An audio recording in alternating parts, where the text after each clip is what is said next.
El silencio, como el cristal y las reglas injustas, se hizo para romperse. Muchas gracias por estar con nosotros. A nombre de Ediciones Acal México, les agradezco que hayan respondido a la convocatoria. Como ustedes se darán cuenta, vamos a prescindir de la anestesia. Y frente a nosotros se va a practicar una disección política con toda la fiereza de la realidad y buscando sobre todo la objetividad, que nunca ofrece concesiones. Nuestro objetivo, al publicar un libro como este, no es de ninguna forma atacar a un hombre, sino invitar a la crítica, perseguir esos símbolos que al contacto con el aire mutan, se transforman, pero mantienen un metabolismo que devora nuevos conceptos, nuevas luchas, y que atrae hacia su órbita gravitacional todas aquellas luchas que puedan confundirse. Hace poco, cuando estábamos anunciando en Facebook este evento, alguien generosamente, que no lo estoy cuestionando, al compartir el cartel, puso: Mario Vargas Llosa, difusor del liberalismo, dicen. La distancia entre ese dicen y el argumentan que vamos a presentar son 224 páginas y 50 años de congruencia política. Muchas gracias y vamos a empezar con Ángel Guerra, quien nos va a ofrecer unas palabras. Son 15 minutos primero. Vamos a cambiar el micrófono cada 15 porque nos importa que en la hora y media que va a durar este evento sean ustedes quienes nos aporten preguntas y comentarios. Muchas gracias.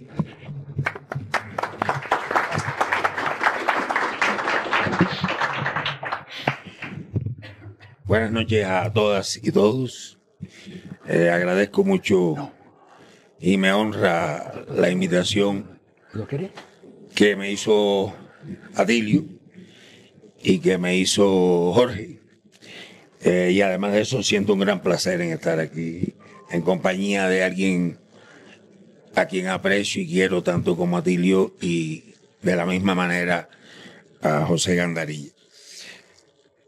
Yo creo, después de leer detenidamente El hechicero de la tribu, el liberalismo, Vargas Llosa y el liberalismo en América Latina, creo que es un libro extraordinariamente importante, muy oportuno, muy necesario. Creo que sí valía la pena que nuestro autor explicara por qué invertir tanto esfuerzo en un personaje como Vargas Llosa, particularmente si no es para hacer una crítica literaria, sino de sus ideas políticas.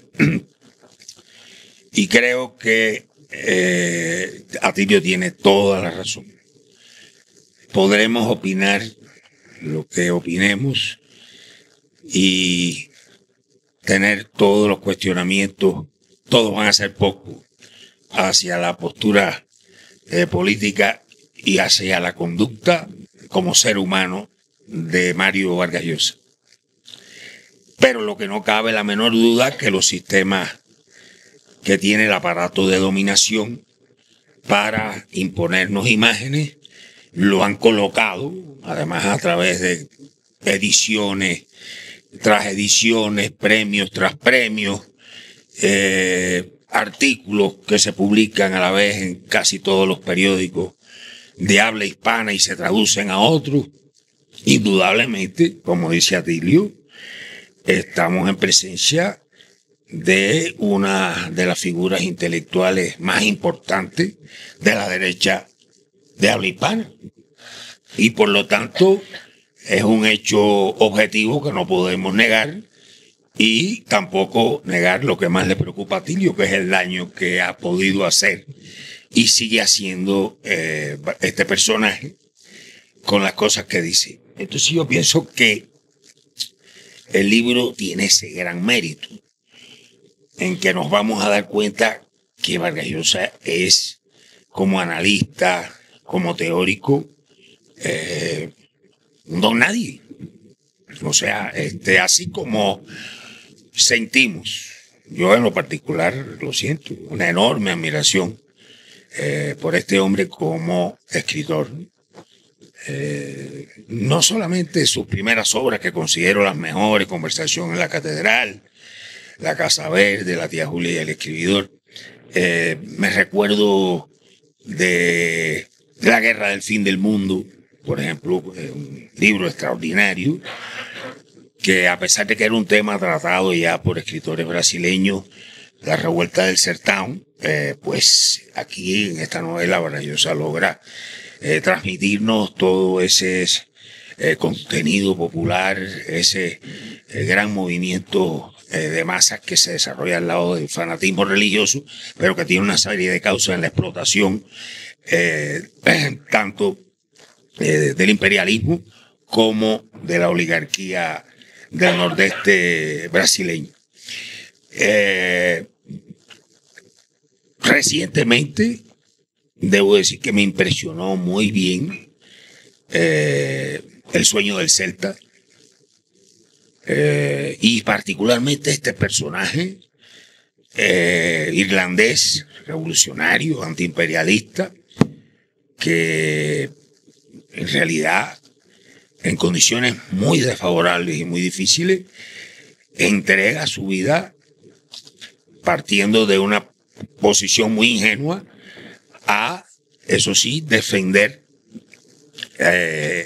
a los pueblos del Congo y a los pueblos de la selva del Putumayo, explotados inmisericordiamente por una industria como la del caucho, que el capitalismo en ese momento demandaba caucho por millones, porque ya estaban las fábricas de Henry Ford lanzando el modelo T en cantidades como nunca se había visto. Y bueno, pues eso era una máquina, ese demanda de caucho era una máquina de moler hombres, mujeres, familias, tejido social en estos dos territorios, y también es una contribución importante de Vargas Llosa. Pero lo bueno que tiene Atilio es cómo él va desarmando con cada uno de los autores que va abordando Vargas Llosa.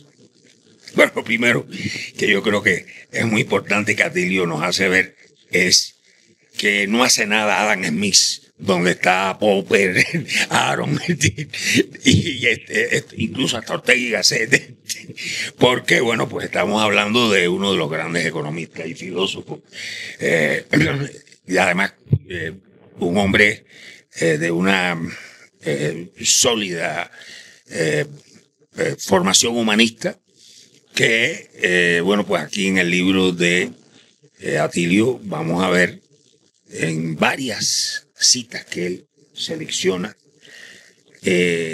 la diferencia que hay entre ese lado humanista y preocupado por el bien de la humanidad, por la justicia que hay permanentemente en Adam Smith, no obstante que no pueda discernir, como lo hizo Marx después, las esencias del sistema de explotación que estaba surgiendo, pero que lo diferencian enormemente de estos otros personajes que están tratados en la obra. Yo les voy a decir muy rápidamente, porque además aquí está Atilio el maestro y Atilio el periodista, el pedagogo. El libro consta de 10 capítulos en 233 páginas, es decir, es un libro que es fácil de leer por dos razones. Primero, porque es breve, y segundo, porque es un libro que se deja leer muy bien. O sea, yo estoy encantado con el libro, y es un libro que además uno va a tener ahí cerca, porque le va a venir muy bien en la batalla ideológica. El primer capítulo es la introducción. O sea, ¿por qué Vargas Llosa? Ahí es donde va a hablar. Él nos explica por qué Vargas Llosa, y bueno, no voy a entrar en el libro porque eso ya es después que ustedes lo compren y lo lean. Pero es muy interesante todo lo que dice al respecto. Hay un segundo capítulo que es Cuba, Thatcher, Reagan. Este capítulo es importantísimo porque describe desde el punto de vista de los hechos históricos, desde el punto de vista de la situación de las condiciones objetivas, subjetivas, el tremendo salto mortal de Vargas Llosa de ser un fervoroso admirador de la Revolución Cubana a convertirse en un faldero y portavoz de Reagan y Thatcher. Es una cosa verdaderamente muy significativa. O sea, él y muchos otros pueden haber defeccionado, desertado, pero es que la deserción es de marca mayor. O sea, él va de apoyar una de las más grandes revoluciones de la historia de la humanidad, la Revolución Cubana, con además una cantidad de enormes aportes a eso que él llamaba el dogma, porque para él esa es otra cosa que a Dilio me encanta, que es cómo desmonta toda esa idea de que el marxismo es un dogma. Tal vez Vargas Llosa siempre lo vio como un dogma, porque como él no estudió a fondo, como bien explicas tú, el marxismo, pues tal vez él nunca se dio cuenta de cuánta creatividad, cuánta frescura, cuánta rebeldía, cuántas posibilidades de desarrollar otros caminos, otras posibilidades que los revolucionarios anteriores y la teoría anterior no habían avisorado. Pero en realidad es un salto tremendo y no hay ninguna manera de explicar esto si no es por el oportunismo. Es imposible que una persona de ese salto tan grande. Incluso ahí cita Dilio algo que escribió Vargas Llosa, donde verdaderamente esa frase es fantástica. Él confiesa que se siente de lo más relevado porque ya Cuba le abrió fuego y bueno, eso ya lo libera de tener que seguir fingiendo esta cosa. Entonces sí, realmente es muy valiosa esa cita que trae Atilio. Por cierto, esa viene muy bien con la otra de Berto Padilla, en la que Berto monta un gran teatro y después confiesa que era que se había estudiado los juicios de Moscú. Y fue allí como si estuviera en los juicios de Moscú a escenificar un mea culpa y demás. Lo único que nadie lo torturó, nadie lo golpeó, nadie lo maltrató y a los 30 y pico de días estaba ya, a pesar de haber sido probada su actividad contrarrevolucionaria siendo un alto funcionario del gobierno cubano. No estamos hablando de una persona común que pasa a la contrarrevolución. Estamos hablando de un funcionario del gobierno cubano en el cual se deposita una enorme confianza económica, política, financiera, y de repente resulta que está reclutado por la CIA en manos de la contrarrevolución. Como dice Retamar, citado por Atilio, pues no fue por ninguna poesía que el personaje estuvo 30 y pico de días preso, sino por esto que ya yo he explicado.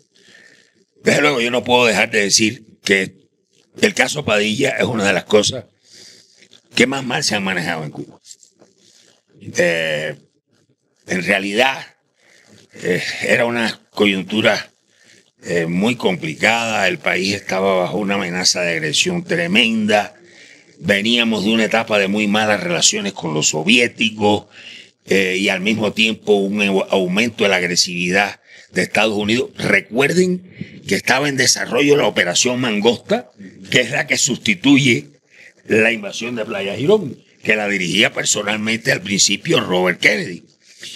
Se crea ese gran centro de la CIA, el mayor que ha habido en el mundo en Miami, GM Wave.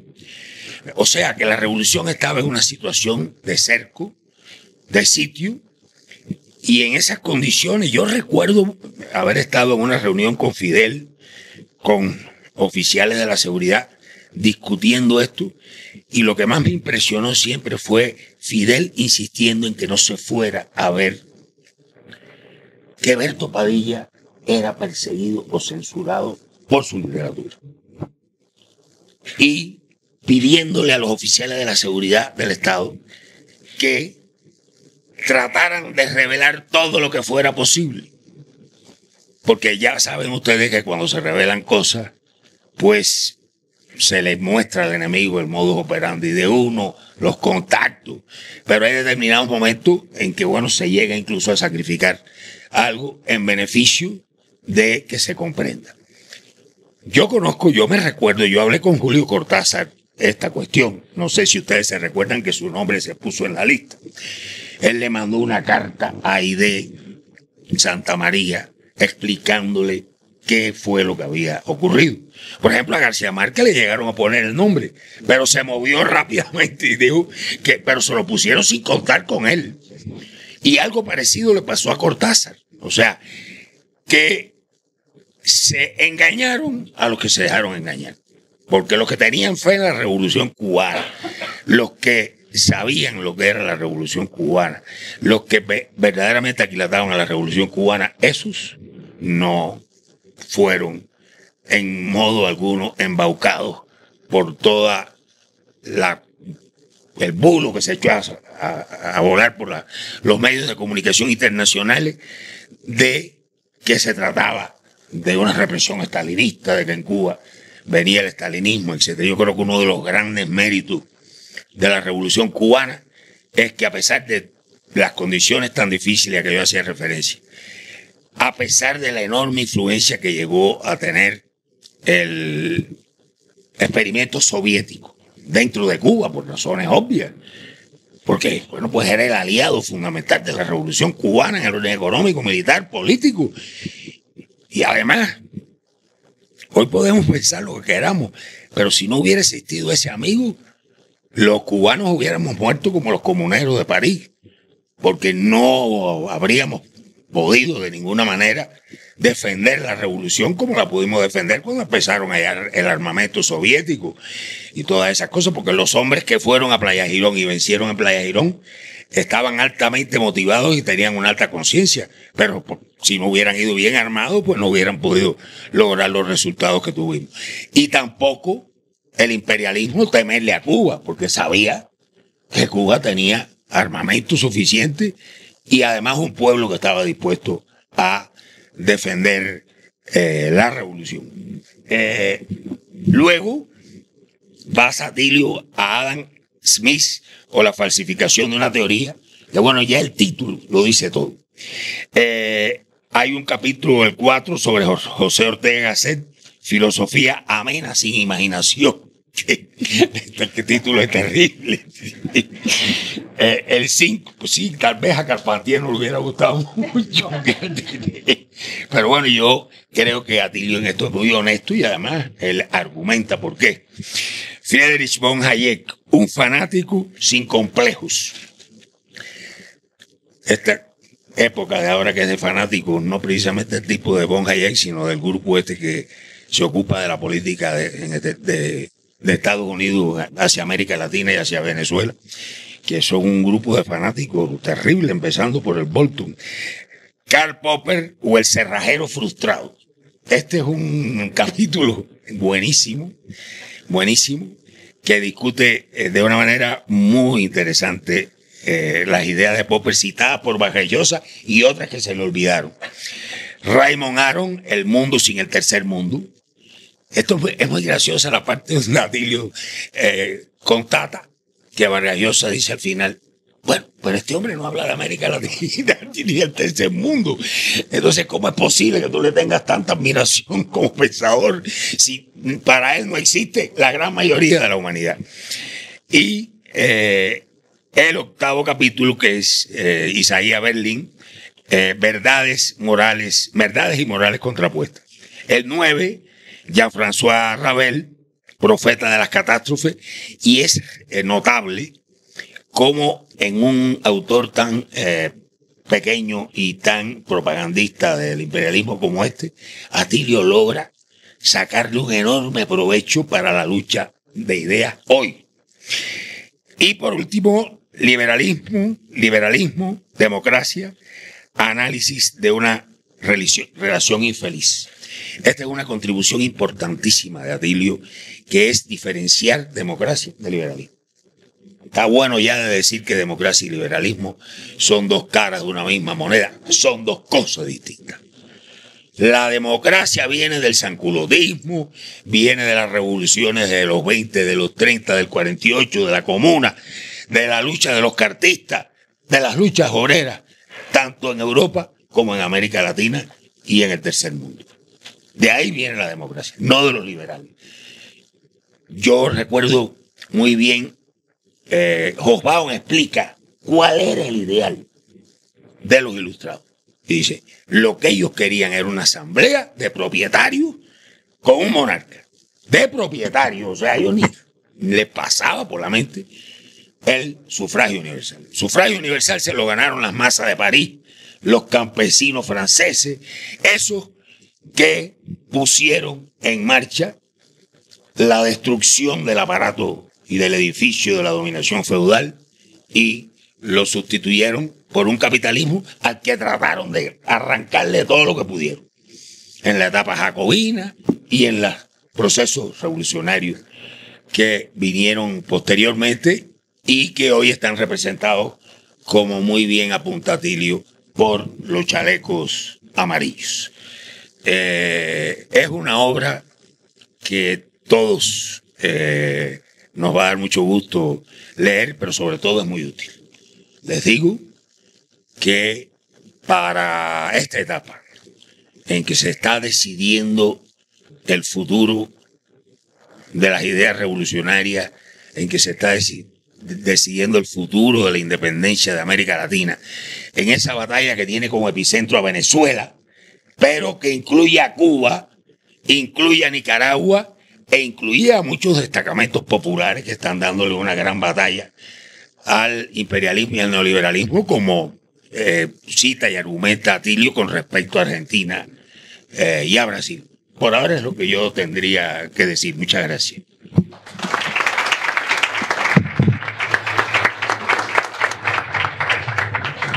Muchas gracias, Ángel. Siempre es muy emocionante escucharte. Ahora vamos a darle la palabra al doctor José Gandarilla, quien es en realidad miembro del equipo de ACAL México, me atrevo a presumir, gran amigo de la casa, autor de La crítica en el margen. Y bueno, pues 15 minutos, doctor. Bueno, agradezco la gentileza de ACAL de incluirme en la mesa de hoy y de continuar el diálogo con Atilio, que un poco el día de ayer iniciamos, y compartir también esta mesa con Ángel Guerra, a quien suelo seguir en sus atinadas reflexiones en la jornada y que pues nos ha puesto, digamos,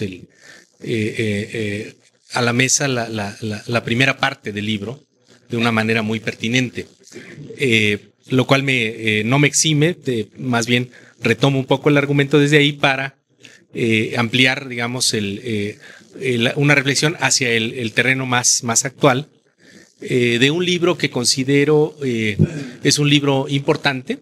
Es legítima la pregunta que hacía Ángel Guerra, en el sentido de por qué destinar un tiempo muy valioso en la figura de este personaje, que según nos informa incluso la presentadora de la edición, habría que nombrarlo casi que por su título nobiliario, ¿no? Además, otorgado, creo que todavía le tocó por el cazador de elefantes, ¿no? El anterior monarca, ¿no? Jorge Pedro Marqués de Vargas Llosa, para dar con precisión el nombre.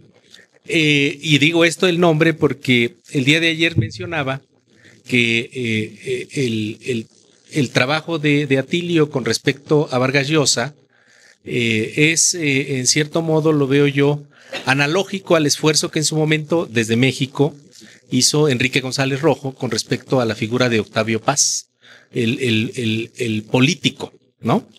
En un libro que Editorial Posada publicó con el título de El rey va desnudo. Y justamente el trabajo de Atilio nos permite mirar, por eso decíamos nosotros, en el llamado que hicimos al evento de ayer, la cuestión de tratar de explicar la grandeza literaria y la miseria política. En ese sentido, esa labor que en su momento hizo González Rojo, la veo también reflejada en el trabajo de Atilio Borón. Y esto es importante porque en Paz, en el caso de México, se sintetizaban muchos de los esfuerzos comedidos de una llamada intelectualidad oficiosa y defensora del grupo en el poder, hasta hace un tiempo hegemónico, vigente, y del que esperamos ahora desprendernos de estas condicionalidades tan fuertes del neoliberalismo que nos han heredado. De ese grupo, o a ese grupo, se refería Carlos Monsiváis como la primera generación de estadounidenses nacidos en México. Y creo que el hecho mismo ya de Jorge Pedro Marqués de Vargas Llosa como ciudadano español es aún más explícito que el caso de Octavio Paz. Naturalizado ya, oficioso defensor de los intereses políticos, tanto de los regímenes políticos anticuados, digamos, de monarquías representativas, como de lo dañino que ha significado el neoliberalismo para nuestra región. Y también para el caso de México. El caso de México en el sentido de una economía destrozada, con una gran desigualdad, una ampliación de la desigualdad y una gran concentración de la riqueza. El trabajo entonces que se puso a cuestas Atilio Borón es pertinente también en ese sentido, en la necesidad de recuperar, decíamos ayer y espero que Atilio profundice también el día de hoy, en la necesidad de tomarse en serio y de pensar al pensamiento conservador. En los siglos XIX, inicios del siglo XX, el pensamiento y la tradición filosófica humanística de América Latina se tomaba muy en serio esa labor de pensar. Gastón García Cantú, por ejemplo, en el caso de México. La reflexión sobre el pensamiento conservador, en la importancia que eso tiene justamente en la batalla de las ideas, en la batalla que se despliega en el terreno de no solo la discusión fina de los sistemas filosóficos, que lo hay en el libro, digamos, Atilio en ese sentido despliega una de sus herramientas de análisis más finas en el terreno del pensamiento filosófico, de la filosofía política. Pero también no solo en ese terreno, digamos, de las grandes doctrinas o los sistemas filosóficos, sino en la importancia de la disputa del sentido común y en la intención de modificar justamente el terreno que hasta ahora tiene ganado el neoliberalismo en el ámbito de la circulación más a ras de tierra de las ideas y del sentido de época.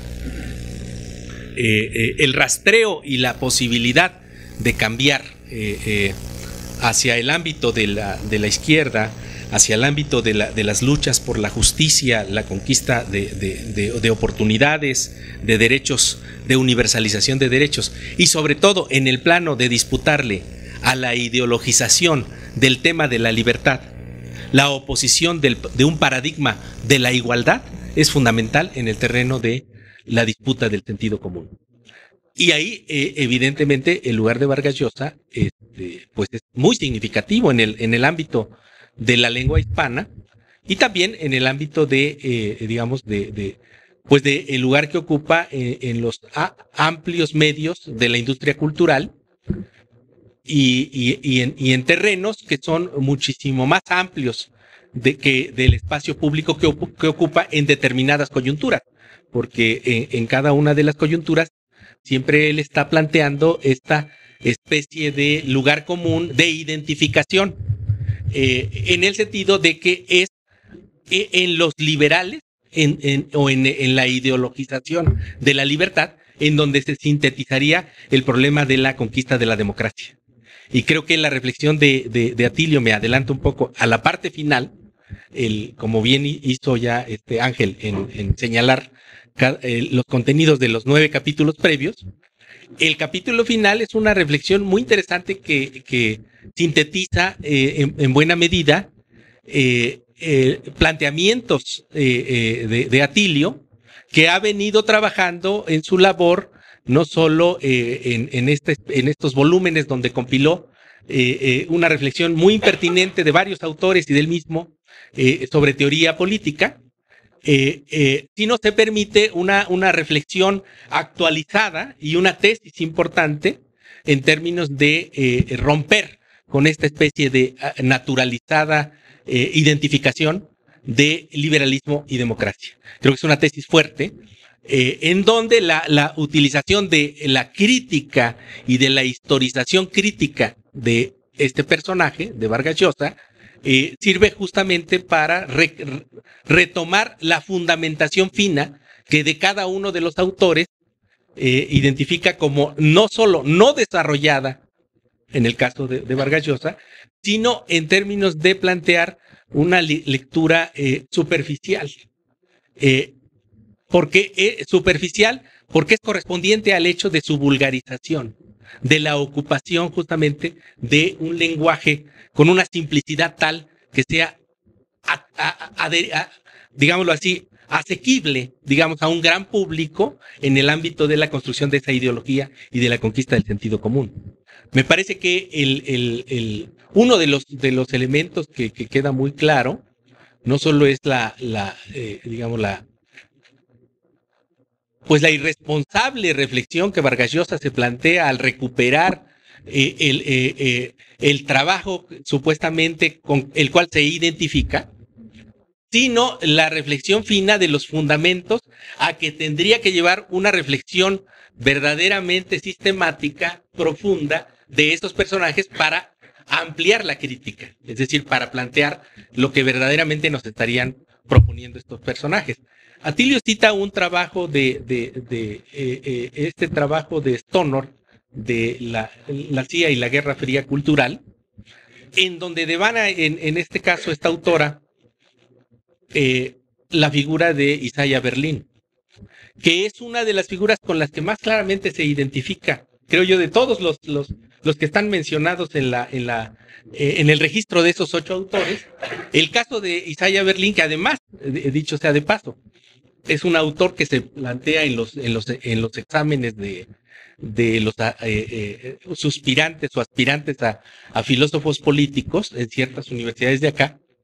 Siempre el texto de las 2 libertades, que también trabajas en el libro, se propone siempre como uno de los reactivos para el examen de filosofía política. Justamente porque en ese sentido, la figura de Isaiah Berlin, que ha estado tan claramente demostrada en su biografía como un personaje ligado a los intereses más oscuros de la CIA y claramente expuesto en esas vinculaciones, sin embargo, en la academia es presentado como un pensador inobjetable, con el cual tendría uno que medirse, ¿no? Cuando uno lee, digamos, este trabajo que bien cita Atilio y lo relaciona uno justamente con los posicionamientos de Vargas Llosa, se intenta establecer esa especie de afinidad con el autor y con el lugar que ocupó en un determinado momento este personaje Isaiah Berlin. el texto de Atilio se permite, digamos, hacer una reflexión de largo plazo, arrancando con lo que ya expuso Ángel Guerra, y la pregunta legítima que plantea Atilio es no solamente la reflexión a propósito, parafraseando al propio autor, identificar el momento en que se jodió Vargas Llosa, como él decía, cuando se jodió Perú, sino un elemento que aquí me permitiría un poco, de acuerdo a la lectura que nos sugiere Atilio, él dice, más bien el personaje tenía una identificación no tan estrecha con el proceso revolucionario cubano.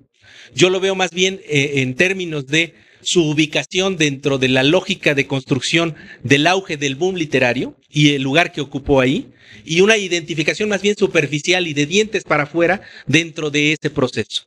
Porque recuerden ustedes, en el ámbito de la construcción de los universos narrativos, el boom literario ocupa un espacio de construcción de una reflexión que, en cierto modo, oscureció no solo, digamos, la figura de las literaturas indigenistas, sino construyó todo un relato apropiado para los esquemas de la modernización de nuestros países en los años 60.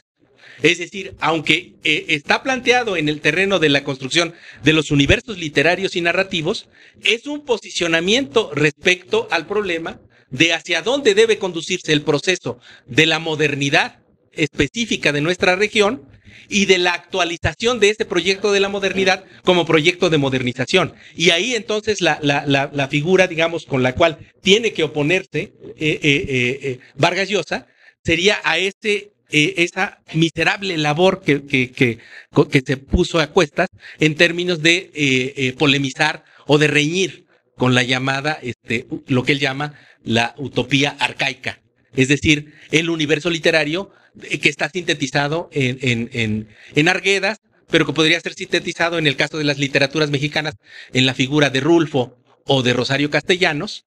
Es decir, que toca no solamente al término de su posición política, sino que la narrativa que ahí se plantea es una manera de sintetizar el proyecto de modernización y hacia dónde se conduce ese proyecto de modernización. Es decir, en términos finos sería la idea de que la cultura nacional se plantea en un cierto terreno de los universos de la modernización como urbanización, como un proyecto de una cierta racionalidad, y rompiendo con lo que podría ser el otro esquema de donde ni siquiera era, en cierto modo, argumentado por Arguedas, que el que verdaderamente lo argumentaría en esos términos, quizás hubiese sido este marxista que murió muy tempranamente, ni siquiera a los 45 años, Alberto Flores Galindo, buscando un Inca, la llamada utopía andina. Y en Arguedas está sintetizada en el sentido de cómo se injerta, en el sentido martiano,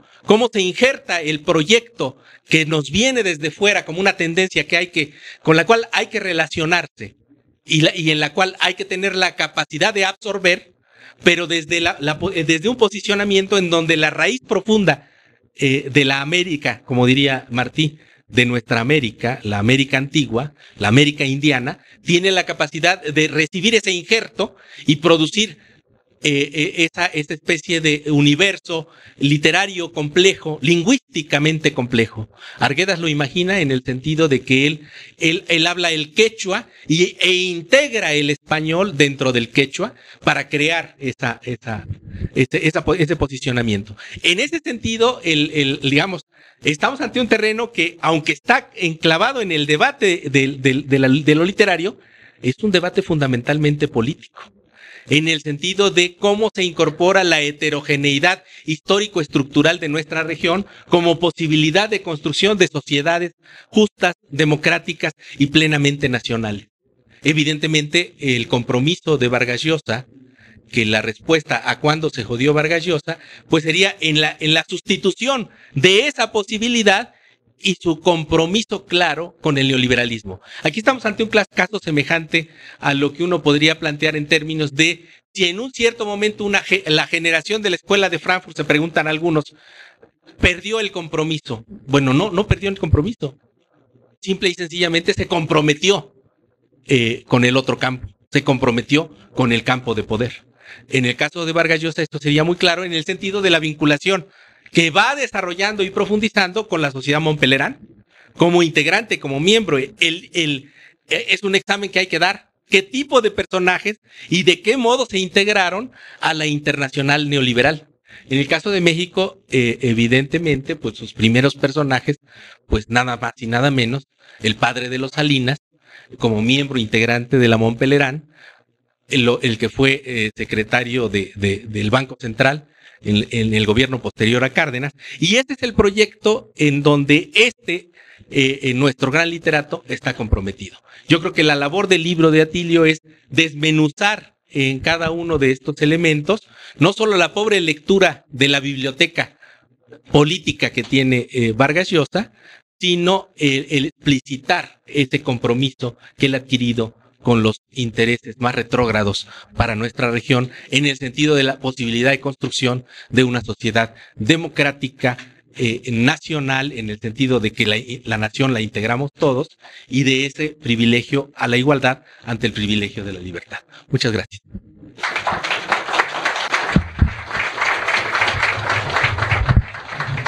Vertiginoso y emocionante, como se los prometí, y sin anestesia. Así, le doy la palabra ahora al doctor Atilio Borón. Muchas gracias, doctor, por todos sus esfuerzos. Por favor. Funciona el micrófono, ¿verdad? ¿Sí? Bueno, primero que nada agradecer a los amigos de la editorial ACAL publicar este libro. Realmente, por lo tanto, realmente mi agradecimiento a Ángel Guerra, a José Caldarilla, de Gandarilla, ¿verdad? Realmente por el esfuerzo que han hecho en leer esta obra. Y bueno, explicar, ¿sí? ¿Usaste el micrófono? Ay, perdón, hola, bueno. Bien, ahora sí, ¿no? Bueno, ¿no se acoplan los dos? No. Bien. No, le decía, agradecer a la gente de la editorial ACAL, por supuesto a Ángel y a José Gandarilla por todo esto, y explicar algunas de las cuestiones que me han planteado y dejar abierto, por supuesto, sugerencias que puedan venir de ustedes, que han mostrado interés en venir a conversar acá.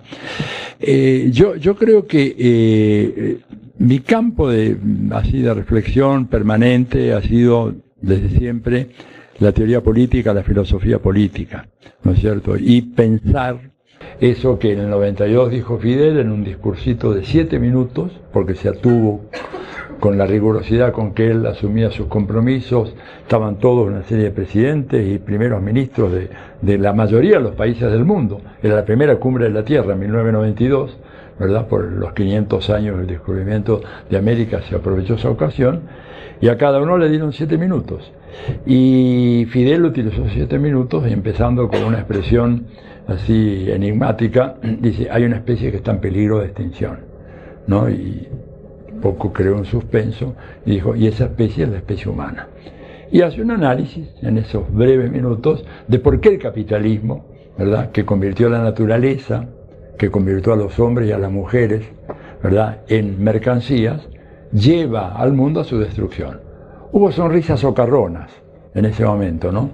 De eminentes mediocridades, valga el retruécano, ¿no? Eminentes mediocridades como Carlos Menem, como Salinas de Gortari, como Alberto Fujimori, como George Bush padre, que se miraban, intercambiaban sonrisas burlonas mientras hablaba el comandante, como diciendo, ¿de qué habla esto?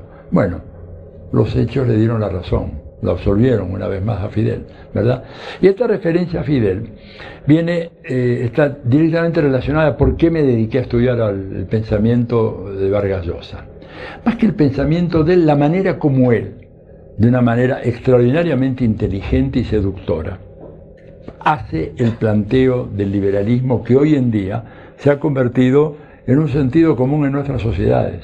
Y no solamente en los ámbitos académicos y politizados, ¿verdad?, sino inclusive a nivel de todas las capas y clases sociales, aún de las capas más oprimidas y castigadas por el capitalismo, que piensan que realmente el mercado es un buen asignador de recursos. Y que, como en mi país, por ejemplo, fíjense ustedes la penetración que ha tenido esas ideas liberales expuestas con un arte sublime por Vargas Llosa, que hace que la gente diga, bueno, tuvimos una fiesta en los 12 años del kirchnerismo y ahora tenemos que pagarla.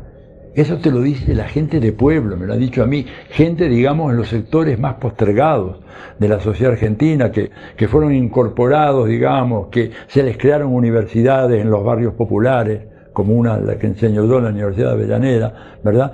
Y que sin embargo, producto de esta propaganda fenomenal, consideran que todo aquello no fue simplemente un ejercicio democrático, de ampliación de derechos, de profundización de derechos, sino que fue una fiesta populista.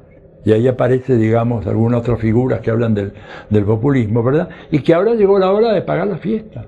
Y eso porque, bueno, las leyes del mercado son leyes inexorables y deben ser respetadas. Y entonces, la pregunta de Vargas Llosa, de por qué Vargas Llosa, y la respuesta sumaria, podría hacerle una cosa muy larga, es que Vargas Llosa es el gran propagandista del pensamiento liberal. No hay otro. Yo te diría, no hay otro en el mundo, Ángel y José, no hay otro en el mundo, ¿verdad? Incluso en el mundo anglosajón. La única comparación posible que yo podría hacer sería Milton Friedman, ¿verdad? Cuando en el año 76 publica aquel libro llamado Libertad de Elegir, pero que se publicó simultáneamente en más de una treintena de países, en todo el mundo, año 76, ¿verdad? Cuando ya se venía con fuerza toda la oleada neoliberal, neoconservadora, acompañado por una serie de videos extraordinarios, ¿verdad? Eso tuvo un gran impacto, fundamentalmente en el mundo anglosajón y menor en el mundo latinoamericano. Acá en México, inclusive, en aquellos años, a través de una institución como el CESTEM, ¿verdad?, que existía en aquella época, el Centro de Estudios Económicos y Sociales del Tercer Mundo, no sé si todavía sigue funcionando, bueno, convocó a una serie de autores, entre ellos estaba yo, para escribir una especie de refutación a Milton Friedman. Pero la penetración de la idea de Milton Friedman era una penetración que llegaba al mundo académico, ¿verdad?, colonizando las universidades, colonizando las escuelas de economía, pero también las escuelas de sociología, de ciencia política, en toda América Latina, y llegaba a los estratos gubernamentales. Pero uno podía en vano pararse en un pueblito, digamos acá de México, ¿no es cierto?, y preguntarles por Friedman y las ideas de Friedman, y nadie entendía nada, ni lo conocían, no sabían quién era. En cambio, Vargas Llosa lo conoce todo el mundo. Vargas Llosa es un autor que hoy en día ustedes van a los sectores más postergados inclusive y oyeron algo de él, ¿verdad? ¿Por qué? Bueno, primero porque es un escritor formidable. Digo, alguna gente me dijo a mí, bueno, ¿por qué vas a estudiar a Vargas Llosa, que ya no escribe como antes? Bueno, ojalá que no escribiera como antes. Sigue escribiendo, porque este libro, ¿verdad?, La llamada de la tribu, que es el libro al cual yo hago toda esta réplica, este libro está muy bien escrito. Claro, no es como los grandes libros de él, no es como Conversación en la Catedral, o La Casa Verde, o La Ciudad y los Perros, o el que tú mencionabas recién, La Guerra del Fin del Mundo, La Guerra del Fin del Mundo, o El Sueño del Celta, donde aparece ese personaje maravilloso, ¿verdad? Pero la seducción que ejerce Vargas Llosa con su escritura es algo formidable. A mí me gustaría que fuera un pésimo escritor, porque entonces la gente no lo lee. Pero es un gran escritor, primero. Segundo lugar, está montado en la cima de un inmenso aparato cultural de divulgación a partir del control prácticamente monopólico de los medios de comunicación de masas que existe a nivel mundial. Yo ahí pongo algunas cifras muy concretas. Se espera que en los próximos años haya solamente 3 grandes cadenas de televisión que van a producir más del 80% de la información que vamos a consumir en todo el mundo.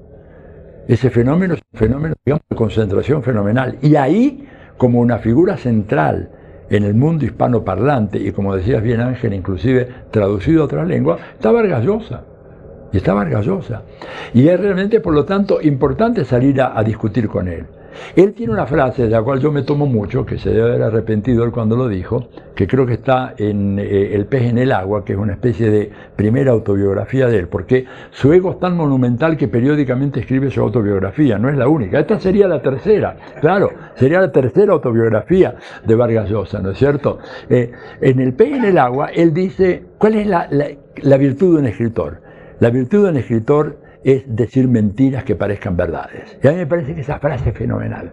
Mentiras que parezcan verdad. Este libro está lleno de mentiras pero que parecen verdades, que a un público que no está muy atento, que no está muy al tanto de los debates teóricos contemporáneos, que no conoce lo que ha sido el pensamiento de Adam Smith, o de Hayek, o de Aron, o de Isaías Berlin, o de Jean-François Revel, o el mismo Ortega y Gasset, quien no está muy familiarizado, compra todo esto que dice él. Y por lo tanto es peligrosísimo. O sea, lo que él piensa se difunde en todo el mundo. Las críticas que él ha hecho a todos estos gobiernos progresistas en América Latina reverberaron por todo el continente.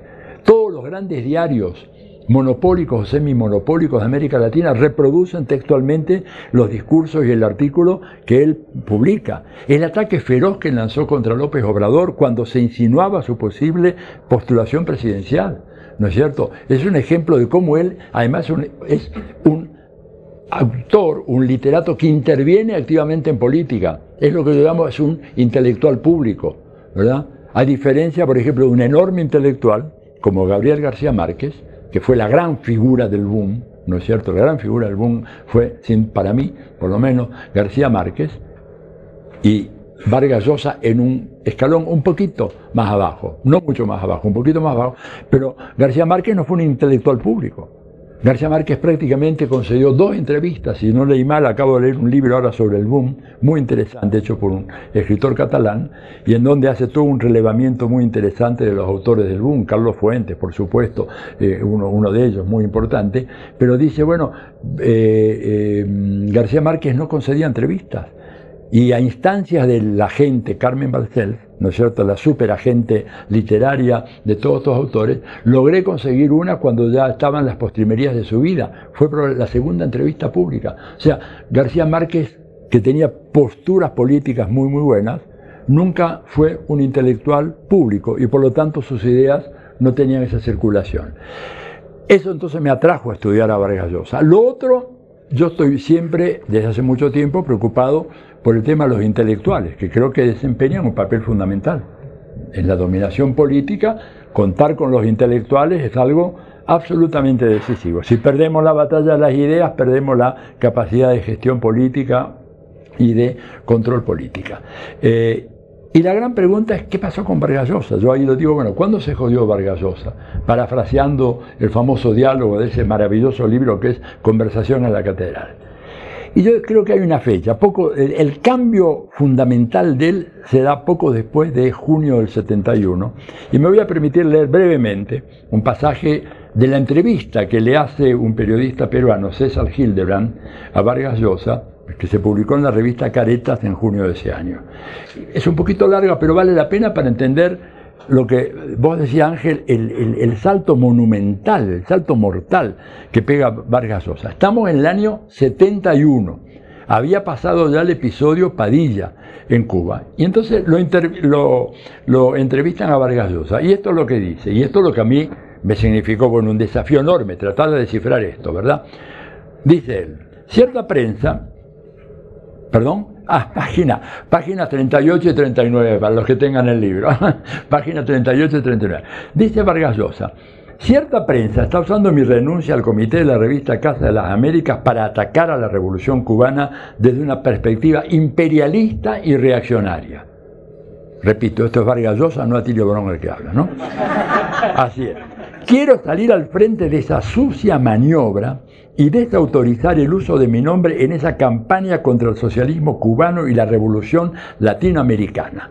Mi renuncia es un acto de protesta contra un hecho específico que sigo considerando lamentable, pero no es ni puede ser un acto hostil contra la revolución cubana, cuyas realizaciones formidables para el pueblo de Cuba son llevados a cabo en condiciones verdaderamente heroicas, que he podido verificar personalmente en repetidos viajes a la isla. El derecho a la crítica y a la discrepancia no es un privilegio burgués.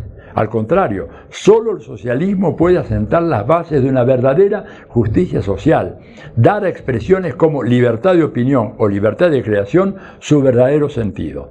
Es en uso de ese derecho socialista y revolucionario que he discrepado del discurso de Fidel sobre el problema cultural que he criticado lo ocurrido con Heberto Padilla y otros escritores. Lo hice cuando los acontecimientos de Checoslovaquia y lo seguiré haciendo cada vez que crea legítimo, porque esta es mi obligación como escritor. Pero que nadie se engañe.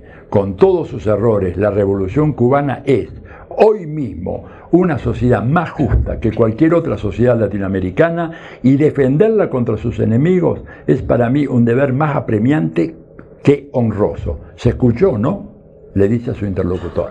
Esto es Vargas Llosa en el año 71. ¿Qué pasó después? ¿Verdad? Porque ustedes ven, digamos, yo podría haber suscrito palabra por palabra lo que él dice ahí, ¿no es cierto? ¿Qué pasa después con Vargas Llosa?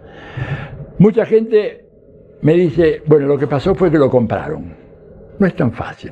Yo creo que es una respuesta parcial. Yo creo que Vargas Llosa tiene un talón de Aquiles, y el talón de Aquiles es su susceptibilidad y su indefensión ante los halagos, ante los premios, ante el reconocimiento, ante los honores, y de alguna manera él empezó a ser seducido por una pandilla de gentes vinculadas a la CIA, al Congreso por la Libertad de la Cultura, lo que está dicho en el libro de Frances Turner, lo que expresa muy bien en varios de sus escritos Roberto Fernández Retamar, que ya desde el año 67 se lanzaron a atraer a sus filas a Vargas Llosa.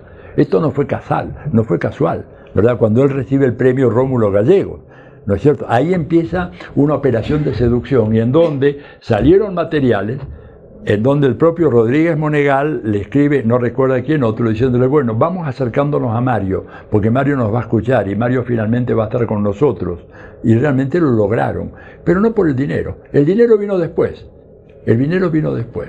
O sea, yo creo que este salto monumental se explica fundamentalmente por ese ego no menos monumental que tiene un personaje como Vargas Llosa, que lo lleva a producir 3 autobiografías a lo largo de su vida. Es cierto que es un hombre mayor ya, pero bueno, ya como una es mucho, con 2, bueno, y 3, pero bueno, lo ha hecho, y yo creo que el factor dinero vino después. Lo importante fue eso.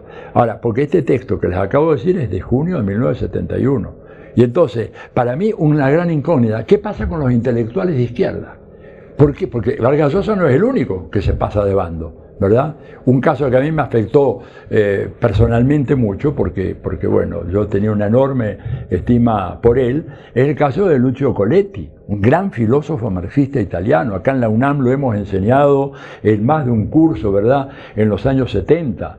Sus análisis del marxismo y Hegel, por ejemplo, en 2 tomos publicados acá en México, una obra maestra, digamos, la vanguardia de la reflexión filosófica marxista en la segunda mitad del siglo XX. ¿Cómo termina Lucio Coletti?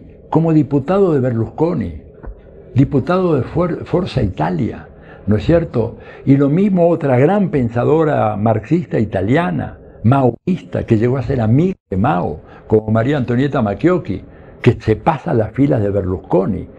Y bueno, ¿cuántos ejemplos tenemos en México? Podríamos seguir todas las noches en México, en Argentina, en Chile, de gentes de izquierda que se pasan al otro lado. Evidentemente hay un factor, la hegemonía ideológica del capitalismo, de la burguesía mundial, es muy grande, ¿no es cierto? Han dominado las universidades, entregan los premios, producen los estímulos necesarios para las carreras en el mundo académico, te publican o no te publican si estás dentro del pensamiento adecuado. Aislarte de ese pensamiento, criticarlo, te obliga, digamos, poco menos que a sobrevivir, no sé, como chofer de Uber, ¿no es cierto?, en muchos casos, en muchos países. O sea, hay una hegemonía cultural que hace que atraiga a todos estos intelectuales, la desilusión, la indefensión, ¿verdad?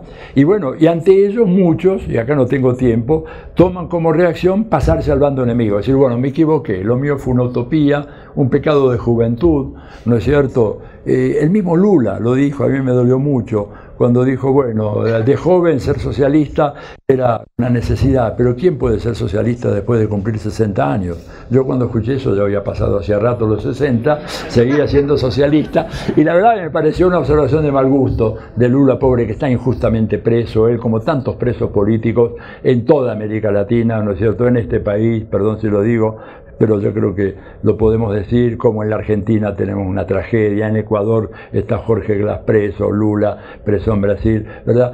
Esto es parte de todo ese inmenso aparato de dominación y de atracción y de castigo al pensamiento disidente. Ahora, esto un poco es parte de la explicación de por qué Vargas Llosa. Lo otro, ¿qué dice el libro? Bueno, se ampara en una serie de autores que presenta de una manera muy sofística, más que sofisticada, verdaderos sofismas, falsedades, ¿verdad? Y hay uno a quien realmente pobre no le perdona la vida, y es Adam Smith. Antes quiero decir, antes de pasar muy brevemente a esto, ¿no es cierto?, de Adam Smith, que él en algún momento habla de su propia conversión, ¿no es cierto?, y dice, bueno, los acontecimientos de Checoslovaquia, lo de Cuba con el caso Padilla, etcétera, pero dice, lo decisivo fue cuando pude tener una cena con Margaret Thatcher, ¿no es cierto? Que él relata, una cena con Margaret Thatcher, y que él relata muy bien acá en este libro, y en donde dice, bueno, yo me preguntaba, dice, si valía la pena o no, y realmente después de escucharla, una mujer que revolucionó en libertad a Gran Bretaña, que hizo de Inglaterra un país moderno, competitivo, con una educación de calidad, etcétera, etcétera, que impuso los principios del liberalismo, realmente fue la que me convenció, ¿no es cierto? Y junto a eso agrega, y también una entrevista con Ronald Reagan, nada menos, ¿no es cierto? En donde dice, bueno, se notaba que Reagan no tenía el manejo de las categorías teóricas que de alguna manera tenía la Thatcher, no es que dice que la Thatcher tenía mucho, pero algo tenía, Reagan no tenía ninguno. Claro, Reagan había declarado poco antes de esa entrevista con Vargas Llosa que él no había leído un libro nunca en su vida. Dijo textual, dijo, solo he leído historietas de cowboys, eso fue lo que dijo. Y sin embargo, estos dos personajes fueron vitales en la transformación de Vargas Llosa, y yo entonces hago una comparación muy biliosa, como me dijeron algunos, diciendo, bueno, si San Pablo se convirtió al cristianismo en el camino de Damasco porque apareció nada menos que Jesucristo de una nube, bajó y dijo, ¿por qué persigues a mis apóstoles? Y Pablo, que era un inquisidor en contra justamente de los apóstoles y los discípulos de Cristo, bueno, Vargas Llosa desciende mucho, porque de Cristo que aparece frente a San Pablo, él con Margaret Thatcher y Ronald Reagan ya produce su conversión del camino de Damasco. Rápidamente así que escucho los comentarios de ustedes. Sí, lo de Adam Smith, que es muy simple. Vargas Llosa permanentemente plantea, ¿no es cierto?, Adam Smith, ¿no es cierto?, ya está, como aquel que elaboró la gran teoría de la mano invisible del mercado. Cuando uno estudia a fondo el pensamiento de Smith, que es un gran autor que tenemos que recuperar, porque la derecha se ha apropiado de él, lo ha desfigurado de una manera salvaje, y dice, Adam Smith, la mano invisible. Adam Smith escribió dos libros enormes, el Tratado de los Sentimientos Morales y la teoría, la investigación sobre la riqueza de las naciones, ¿verdad? Una vez en cada libro usa la expresión como si hubiera una mano invisible. Una expresión, digamos, que yo digo tiene que ver con la narrativa, pero no con la teorización. Pero fue apropiado eso, ¿no es cierto?, por los autores de la tradición liberal, para decir, bueno, el mercado tiene una mano invisible que asigna de manera eficiente y racional los recursos de una sociedad. ¿Creía en eso Adam Smith? Mire, les digo dos citas muy breves, página 61, señora, para que lo pueda seguir. Los amos, se refiere fundamentalmente a los comerciantes, industriales y terratenientes. Adam Smith dice, raramente se reúnen, aún por entretenimiento o diversión, sin que la conversación termine en una conspiración contra el público o en una componenda para aumentar sus precios. Es imposible que ninguna ley evite este tipo de encuentros o hacer que ellos sean consistentes con la libertad y la justicia, pero la ley no debe hacer nada que facilite tal tipo de reunión y mucho menos que las torne necesarias. Y a continuación dice, los patronos, siendo siempre pocos en número, pueden asociarse mucho más fácilmente, y la ley además autoriza o al menos no prohíbe tales asociaciones, mientras que sí prohíbe las asociaciones de los trabajadores. No tenemos leyes del Parlamento en contra de combinaciones encaminadas a bajar los salarios, pero tenemos muchas que penalizan las combinaciones, o sea, los sindicatos obreros, que desean aumentarlos. Los patronos están siempre y en todo lugar en una suerte de asociación tácita, constante y uniforme para impedir el aumento de los salarios. Fin de la cita. Esto es Adam Smith. ¿No es lo que enseñan en las escuelas de economía? Y por supuesto estos párrafos de Smith no los presenta de ninguna manera el libro de Vargas Llosa, de ninguna manera. Por eso digo que hay una tergiversación salvaje. Y termino con una breve referencia. Yo creo que el eje fundamental, argumentativo, es demostrar, como se señaló acá, que liberalismo es una cosa y democracia es otra completamente diferente. Y que cuanto más democracia haya, menos liberalismo va a haber. ¿Por qué? Porque la democracia significa, en términos técnicos, teóricos, ¿verdad?, gobierno del pueblo, por el pueblo y para el pueblo. Y el liberalismo significa gobierno de los mercados, por los mercados y para los mercados, ¿no es cierto? E inclusive se le escapa a Vargas Llosa algunas citas que yo tomo por ahí, que no se me escaparon a mí, por ejemplo, de Popper, e incluso otra por ahí de Isaías Berlín, en donde se refieren ellos al hecho de que el tema de la libertad de mercado puede convertirse, ¿verdad?, en algo así como encomendar al lobo cuidar del gallinero o al lobo cuidar de las ovejas, ¿verdad? O sea, el liberalismo, ¿de dónde sale? Bueno, fundamentalmente como creación teórica de la obra de John Locke y luego los federalistas americanos. Y los federalistas americanos se cuidaron muy bien de no incluir la palabra democracia en la Constitución de los Estados Unidos de América, que no es un dato menor. La Constitución de los Estados Unidos no menciona en ningún momento, ni en el texto original de la Convención de Filadelfia, ni en las enmiendas posteriores, no menciona la palabra democracia. ¿Por qué? Porque no creían en la democracia. Incluso yo ahí me meto mucho con Hamilton y algunos de ellos, ¿verdad? Hamilton, que fue el gran creador del proteccionismo, ¿verdad?, diciendo de que el pueblo es la bestia a domar, así lo dice. Hay todo un debate, incluso hoy todavía, entre los historiadores americanos sobre el significado de esas palabras, pero las palabras las dijo. Lo que no hay duda es qué es lo que quiso decir, pero las palabras fueron: el pueblo es la gran bestia a domar. ¿No es cierto? Bueno, y esa es la tradición liberal. La tradición democrática, ¿de dónde surge? Lo dijo Ángel, surge de las luchas populares, surge incluso teóricamente en la filosofía política de Rousseau. Rousseau es el padre del pensamiento democrático, y a partir de ahí todos los desarrollos que toman, ¿verdad?, la tradición del pensamiento socialista y que se enriquece con las luchas sociales, por supuesto la comuna, la revolución del 48 y luego la revolución rusa, la revolución china, la vietnamita, la revolución cubana, la revolución nicaragüense, digamos todos estos procesos en donde el pueblo se empodera y trata de hacerse dueño de su destino. El liberalismo no tiene nada que ver con eso. El liberalismo es una doctrina que protege los derechos individuales, ¿no es cierto?, de la coacción que puede ejercer, según ellos, inevitablemente los mercados, el Estado. Protección de los derechos individuales contra la coacción estatal. Por eso el título de Vargas Llosa. ¿Por qué es la llamada de la tribu? Porque al notar él lo que ha venido ocurriendo en América Latina, el avance de esto que grotescamente se denomina populismo y que engloba procesos tan diferentes que van desde la Revolución Cubana hasta el proceso bolivariano en Venezuela, la Revolución Ciudadana en Ecuador, el kirchnerismo en la Argentina, el gobierno de Lula, lo de Evo en Bolivia, etcétera.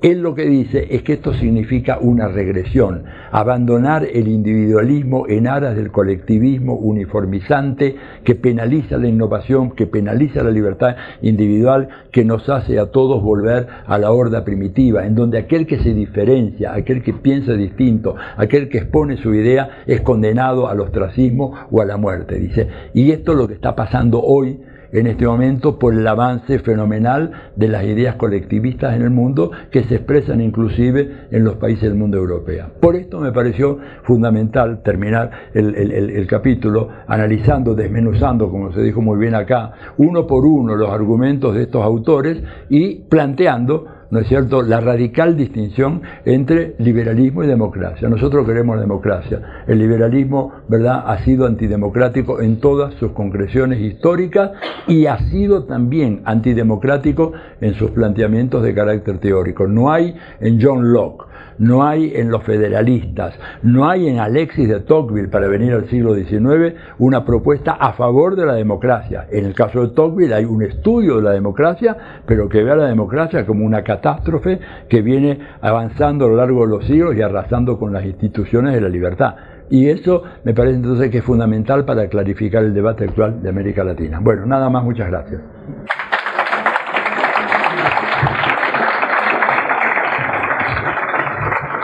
Bueno, como les mencionaba al principio, esta es una invitación a la crítica.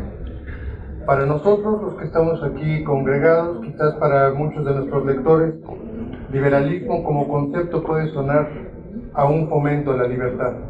Los invitamos a pensar libertad para quién. Y así con cada uno de los conceptos. Por uso de sala, tenemos hasta las 9:15, entonces podemos hacer todas las preguntas que ustedes quieran a nuestros panelistas. Si alguien quiere iniciar el diálogo, ¿tú? Muy bien. Bueno, pues, ¿quieres expresarla? Pero que no se va a escuchar en la grabación, que acerca del micrófono. No, pero que para la grabación necesita, para la transmisión en vivo. Exacto, pues.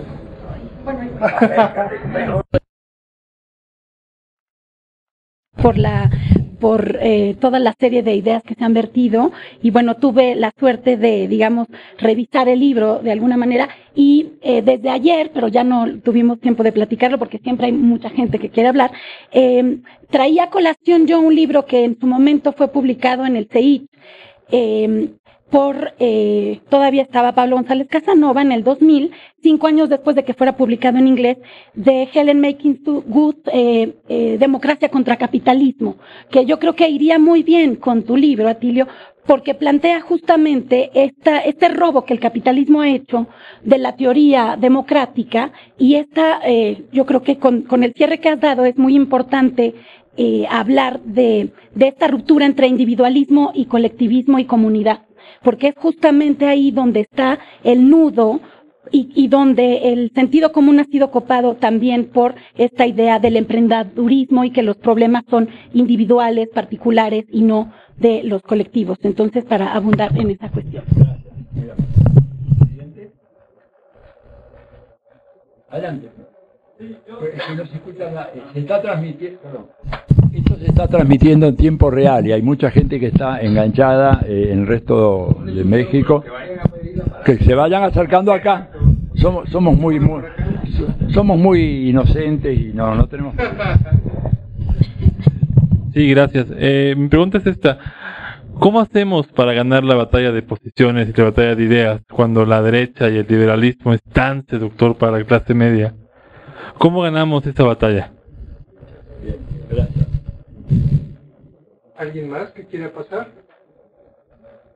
Sí, por favor.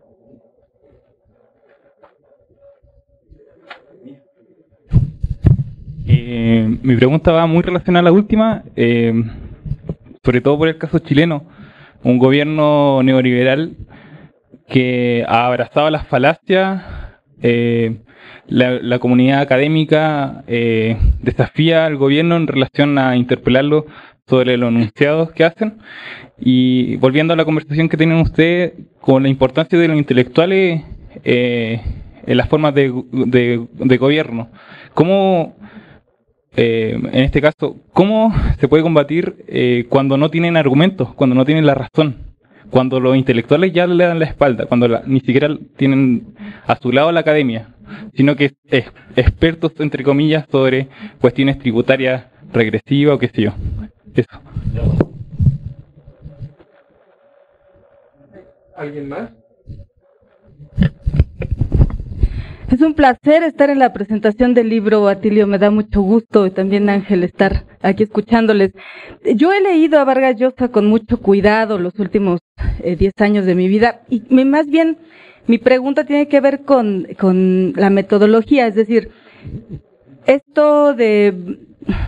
el contenido de los libros de literatura de Mario Vargas Llosa lo estás analizando, asumiendo que no es literatura estricto sentido, sino que tiene un discurso político detrás, porque me parece interesante aclarar desde qué perspectiva se lee, por ejemplo, Conversación en la Catedral, ¿no?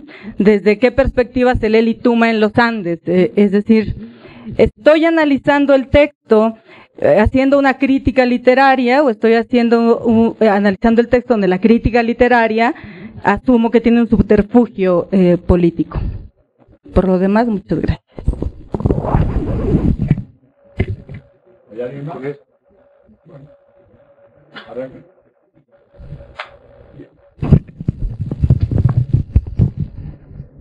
Bien, primero que nada, gracias por las observaciones. Sobre lo de Ellen Maxin, sí, por supuesto.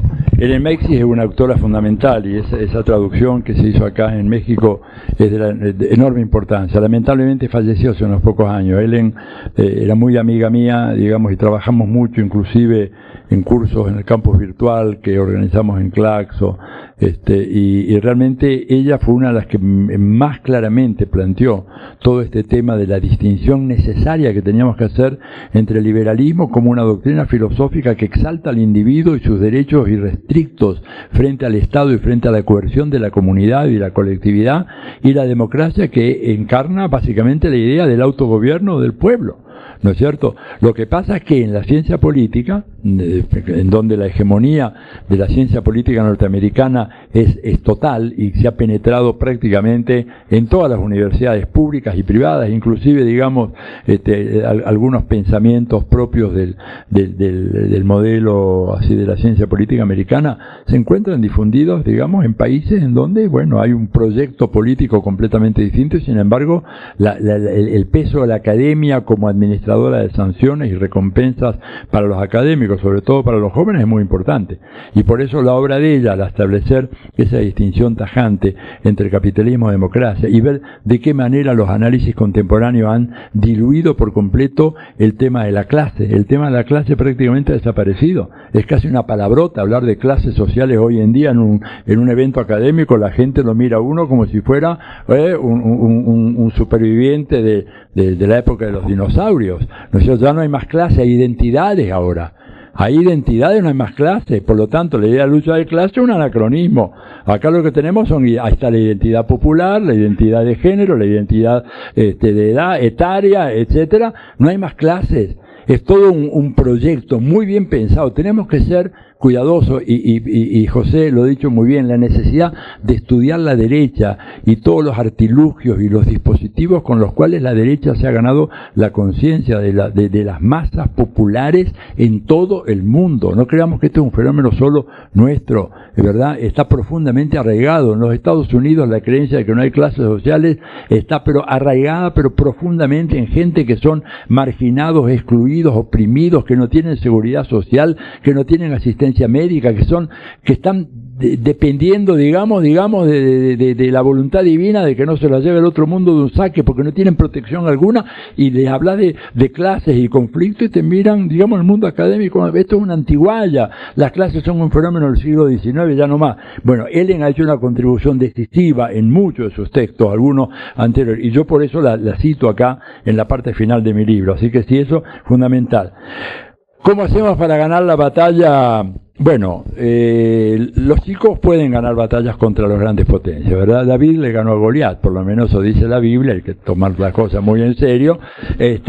Vietnam derrotó a los Estados Unidos militarmente. O sea, el hecho de que nosotros nos enfrentemos a un enorme aparato, durísimo, ¿no es cierto? Y es muy sutil a la vez, duro y sutil, que penetra, digamos, de una manera increíble a través de desarrollos modernos de las neurociencias en la mente de la gente. Es una batalla tremenda que podemos dar. Hoy en día, por ejemplo, los medios de comunicación están en manos de ellas. Están en manos de ellos. Digo, en el caso de los países de América Latina, se calcula que el 95%, ¿no es cierto?, de los medios responden a grandes conglomerados oligopólicos que dominan sin ninguna clase de mediación el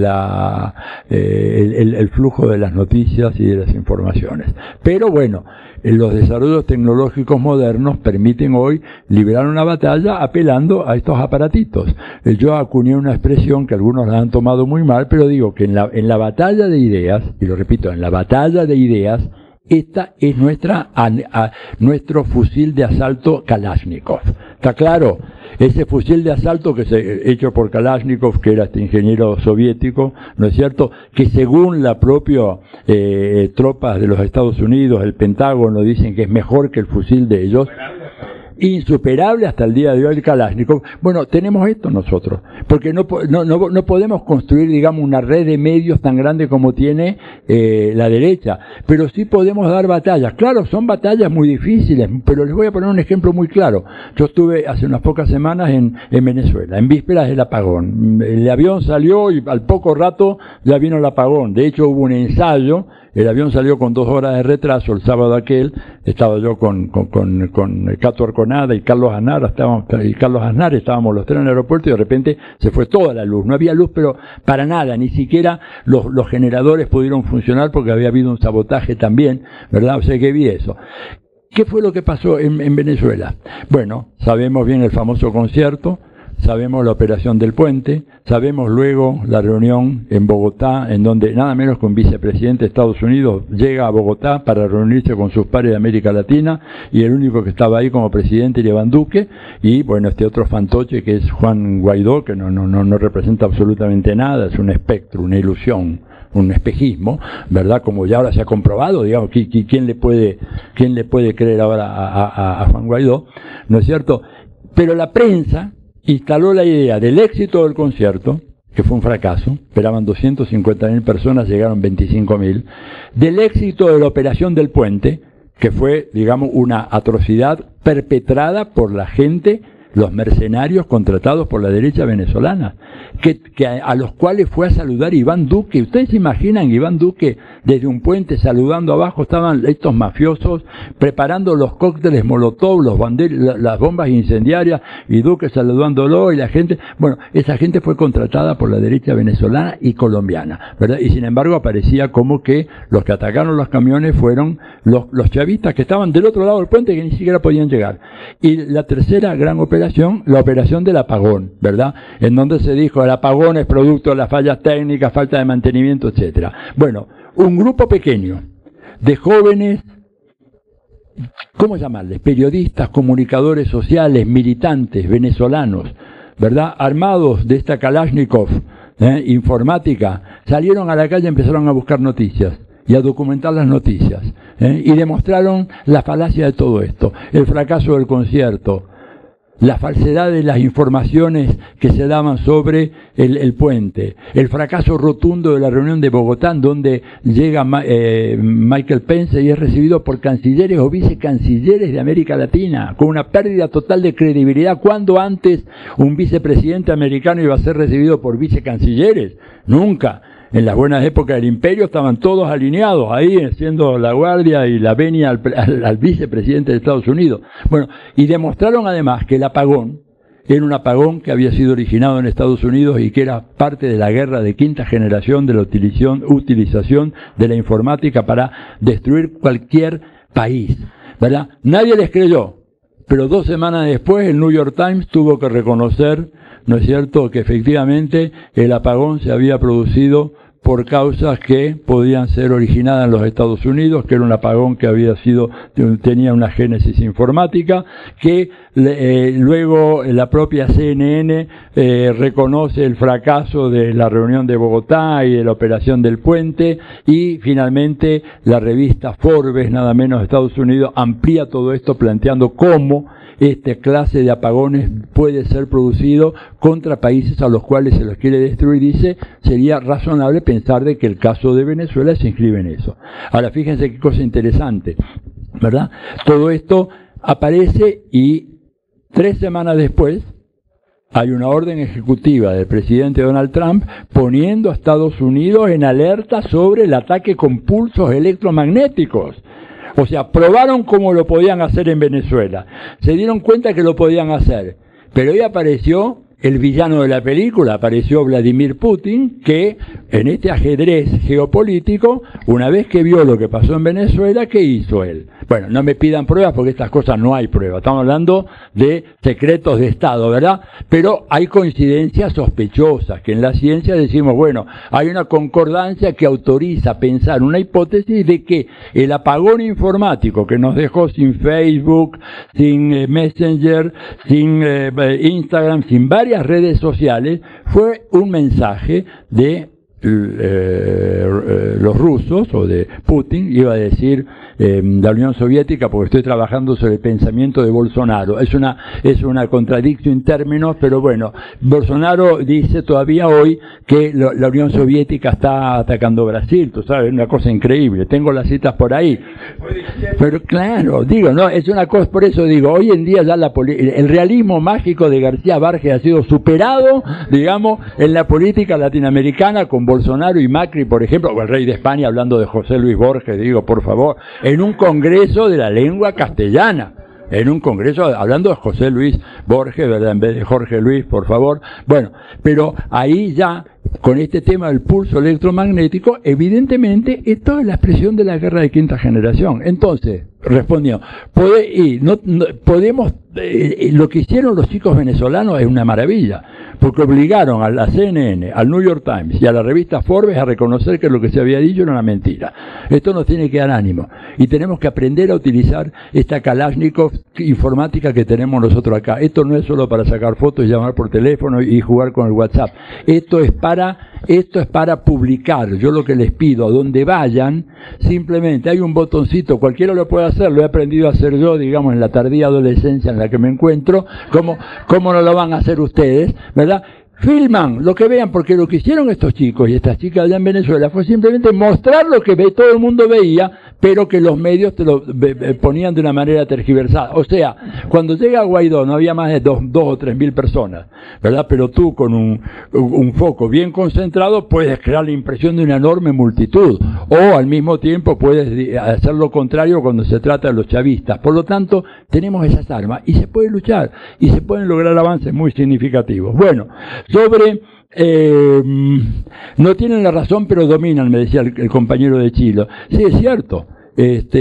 Por la razón o la fuerza, dice, ¿no? El escudo nacional chileno, digo, y estos tipos por la fuerza, con una oligarquía política. Yo, mira, durante muchos años no fui a Chile, yo viví muchos años allá, viví 6 años y me tocó ver toda parte de la época final de Frei y el gobierno de la Unidad Popular en Chile. Y bueno, no fui primero por una cuestión de instinto de supervivencia, porque la casa que yo dejé la arrasaron los pinochetistas buscando armas, imagínate yo que no distingo entre una Kalashnikov y un arcabuz, pero bueno, y cuando volví, y después de mucho tiempo, y ahora que estoy yendo mucho más a menudo porque me interesa mucho, en Chile hay un reverdecimiento de la política muy fuerte con los jóvenes y las mujeres, que van a dar una gran sorpresa en los próximos años en Chile, acabando con esa oligarquía decadente de carcamanes políticos. Oye, todavía figura como una de las personalidades prominentes de la política chilena Andrés Saldívar, que cuando yo era un niño prácticamente que llegó a Chile ya era un personaje importante y sigue siéndolo hoy, 50 años más tarde. Y esta gente después critican a Evo Morales, que quiere perpetuarse en el poder. Ellos llevan 50 años esa oligarquía, en donde se ha especializado en episodios de mega corrupción. Le han entregado el litoral marítimo de Chile a 7 familias que controlan totalmente todo lo que pasa en ese litoral marítimo, la riqueza enorme que tiene el litoral marítimo chileno. Y han privatizado el agua desde sus fuentes. O sea, no la distribución. Es más, imitando alguna legislación que hay en algunos países europeos, ¿no es cierto? Tú no puedes tomar agua de la lluvia, porque si te sorprenden te pueden poner una multa, porque esa agua no es tuya, tú no te puedes apropiar de esa agua, aunque caiga en el patio de tu casa, ¿verdad? Entonces, eso en Chile está cambiando. Y yo creo que esa dominación que tienen ahora está temblando, por eso están apelando cada vez más a la fuerza y no tienen mucha escapatoria, Pudieron haber perdido la elección con Piñera, pero te digo, la próxima yo creo que va a haber un cambio muy significativo. Ya hay, digamos, indicios muy claros de esa transformación que se viene en Chile, así que yo tengo mucha confianza en lo que va a pasar ahí. Y la pregunta final que me hizo ya la compañera sobre cómo lo leí. Bueno, ¿cómo leía Vargas Llosa? Bueno, según los libros, ¿verdad? El libro lo leo no como literatura, este es un ensayo político. Este es un texto político y por lo tanto lo someto a los rigores del análisis político de un texto. Por eso tiene tanta cita, porque lo que hice fue leer cuidadosamente, buscar cada fuente, verificar la fuente, lo que decía la fuente, dónde estaba y hacer una interpretación a ver si era coherente con la que decía Vargas Llosa o no. En la enorme mayoría de los casos no era coherente y se demostró que Vargas Llosa es un adicto a contar mentiras que parezcan verdades, ¿verdad? Y lo hace. Lo que pasa es que lo hace con una escritura tan elegante que uno, queda medio deslumbrado. Por eso la idea del hechicero, ¿verdad? El hechicero es el que te deslumbra con sus malas artes, que te deja absolutamente sometido, subordinado, indefenso, sin palabra. Es muy difícil la crítica a este libro, pues está muy bien hecho.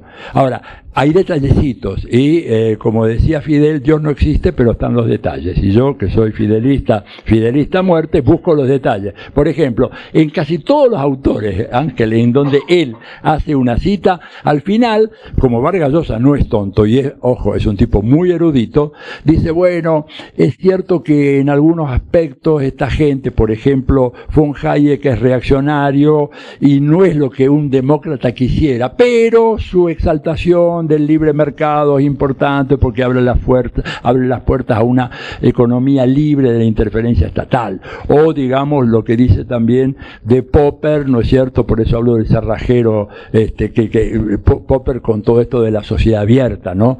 ¿Qué sociedad abierta? Al fin y al cabo, después de 500 páginas de su libro sobre la sociedad abierta de sus enemigos, ¿no es cierto? Lo que Popper propone es avanzar en un proceso de reforma educativa, pensando que con una educación de calidad para todos se podía construir una sociedad más justa, más igualitaria y menos diferente de la que tenemos hoy, o muy diferente a la que tenemos hoy, ignorando los datos que demuestran que con solo la expansión del sistema educativo tú no cambias la sociedad. Necesitas algo más, tienen que ver con los medios de producción, tienen que ver con la vieja lucha de clases y la dominación y la explotación y todo eso, ¿verdad? O las contradicciones que tienen varios de esos autores que en el fondo tienen planteamientos muy reaccionarios y Vargas Llosa, bueno, no puede ignorarlos porque sabe que si no habría un flanco muy grande a sus críticos, pero eso evidentemente demuestra que él es muy hábil en hacer todas estas presentaciones, dejar de lado los aspectos más cuestionables del pensamiento de esos autores, ¿no es cierto? Y ahí, bueno, finalmente lleva el agua para su molino. Por supuesto, el libro cuando salió tuvo un éxito extraordinario en todo el mundo hispanoparlante, creo que ya está traducido a varios idiomas. Bueno, en el fondo esta es la razón por la cual yo le he dedicado tanto tiempo a esto, aparte de los otros libros de él, ¿no es cierto? Que en donde puede ser sometido a una crítica literaria, pero eso no es mi campo, yo sería incapaz de hacer una crítica literaria.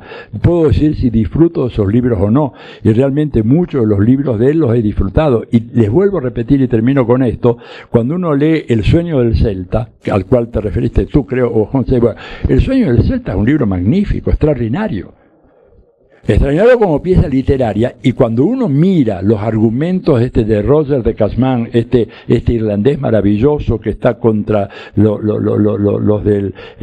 belgas ahí en el Congo y luego en la Amazonía, los argumentos que Vargas Llosa pone en la boca de Roger de Casman son argumentos extraordinarios, de un antiimperialismo, un anticolonialismo así al pie de la letra, lo cual deja abierta esta otra preocupación. Bueno, este hombre sabe lo que es el imperialismo, el colonialismo, ¿por qué se fue del otro lado? Es decir, no es un tipo ignorante como muchos otros, ¿verdad? Que no tienen ni idea de lo que es el imperialismo, el colonialismo, la opresión, pero él sabe, lo describe con una precisión extraordinaria en El sueño del Celta, y sin embargo está del otro lado. Y un poco la idea es que nosotros tenemos que dar esa batalla para que muchos estudien ese pensamiento de la derecha en la versión de Vargas Llosa, en la versión de Octavio Paz, que es otro autor al cual yo he seguido mucho y que también es un formador de la opinión pública. Yo viví en México en los años en donde la palabra de paz era palabra sagrada.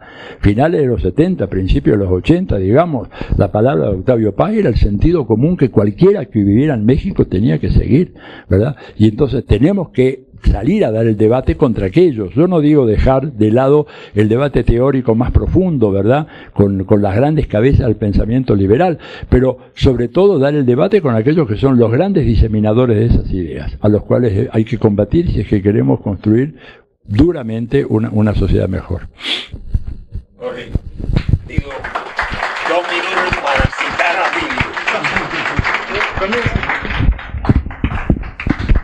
Es que yo pensaba cuando hablara leer esto que es con lo que termina el libro de Atilio, y el tiempo no me lo permitió, es muy breve.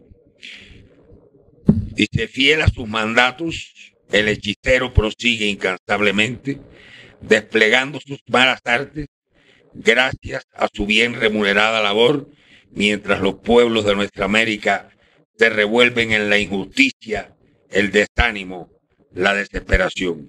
Pero, don Mario, no se haga ilusiones, no por mucho tiempo más. El ciclo emancipatorio abierto por la Revolución Cubana y potenciado a escala continental por el ascenso a la presidencia de Hugo Chávez Frías, cuyo 20º aniversario se cumplió el 2 de febrero de 2019, sigue su curso. Ha sufrido algunas derrotas, sobre todo en Argentina, y por una vía inconstitucional e ilegal en Brasil, y ha perdido algo de su fuerza, pero ha logrado que México, habiéndose liberado del yugo del bipartidismo neocolonial de priistas y panistas, se incorpore tardíamente a esta marcha. Los tropiezos en Argentina y Brasil y la incalificable traición de Lenín Moreno a la Revolución Ciudadana han sido una fuente de aprendizaje político para las grandes masas. Cuando retomen el impulso, ahora aletargados, ya no volverán a cometer los errores del pasado. Han comprendido que la derecha jamás será una oposición leal que apuesta a la democracia. Por lo tanto, y radicalizarán sus políticas para neutralizar definitivamente cualquier tentativa restauradora promovida por el imperio y sus lugartenientes locales.